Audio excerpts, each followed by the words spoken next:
வாங்க இப்போ ட்ரெண்டிங்காக இருக்கிற நம்ம வயலில் சிக்கன் சாண்ட்விச்சை பார்க்கலாமா. வந்து இந்த போன்லெஸ் சிக்கனை வந்து நம்ம உப்பு லைட்டாக மிக்ஸ் பண்ணி நம்மளோட இட்லி குக்கர்லேயே ஒரு பிளேட்டில் வச்சு, அதுக்கப்புறம் பார்த்தீங்கன்னா முட்டை அதையும் வச்சு வச்சுட்டு பூண்டு மிளகா இது எல்லாத்தையும் வச்சு நம்ம இட்லி பண்ணுறாங்க. வந்து ஆவி காட்டி எத்தனை போகிறோம் ஒரு 10 நிமிஷம் மட்டும் கரெக்டாக டைம் பார்த்து நீங்கள் வச்சா போதும்.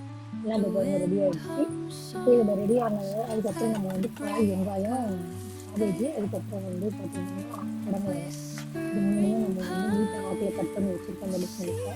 அதை அப்படியே பச்சையாக போடணுனாலும் போடலாம், ஆனால் நான் லைட்டாக பட்டர் போட்டு சாட்டை பண்ணி சும்மா லைட்டாக எடுத்து வச்சுருக்கேன். இப்போ அந்த முட்டை மிளகா பூண்டு அதுக்கப்புறம் ஒரு கியூப் சீஸ் போட்டிருக்கேன். சீஸ் வந்து ஆப்ஷனல் தான். அதுக்கப்புறம் மிளகா நம்ம அதில் போட்டிருந்தோம் இல்லையா, அந்த மிளகா ஒரு 5 முந்திரி வந்து நான் ஆல்ரெடி சுடுதண்ணியில் ஊற வச்சு வச்சுருக்கேன். அது அப்புறம் கொஞ்சம் தயிர் லெமன் ஜூஸு இதுக்கப்புறம் கொஞ்சம் உப்பு சர்க்கரை வேணும்னா சர்க்கரை இது எல்லாத்தையும் போட்டு நம்ம நல்லா மிக்ஸ் பண்ணி அரைச்சி ஒரு மைனஸ் ரெடி ஆகிடும். சூப்பராக டேஸ்டியாக இருக்கும் அந்த மைனஸு. அதை நம்ம எடுத்து ஒரு பவுலில் வச்சுட்டு இப்போ நம்ம ஆல்ரெடி சாட்டை பண்ணி வச்சுருக்கோம் இல்லையா, அந்த மைனஸ் சிக்கனை வந்து நம்ம இந்த மாதிரி சின்ன சின்ன பீஸை ஸ்ப்ரெட் பண்ணிவிட்டு நம்ம சாட்டை பண்ணி வச்சுருக்க வெஜிடபிள்ஸ் எல்லாத்தையும் ஆட் பண்ணிவிட்டு இந்த மைனஸ் அதில் போட்டு நம்ம நல்லா மிக்ஸ் பண்ணிட்டு போகிறோம் நல்லா. அவ்வளோதான். இப்போ அதை ஒரு சப்பாத்தியில் நம்ம வச்சு ரேப் பண்ணி சாப்பிடலாம். இது பசங்களுக்கு ரொம்ப பிடிச்சது. நான் ட்ரை பண்ணி பார்த்தேன். நம்ம கடையில் வாங்கி செய்கிற ஷவர்மாவை விட இது நம்மளுக்கு ஹெல்தியாக டேஸ்டியாகவும் இருக்குது. வீட்லேயே நீங்களும் ட்ரை பண்ணி பார்த்துட்டு சொல்லுங்கள்.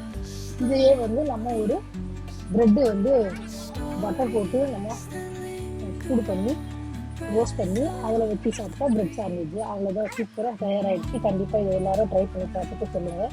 பசங்களுக்கு எங்கள் வீட்டில் பெரியவங்கலேருந்து பசங்க வரைக்கும் எல்லாத்துக்குமே இது பிடிச்சிருந்தது. கண்டிப்பாக எல்லோரும் ட்ரை பண்ணி பார்த்துட்டு சொல்லுங்கள்.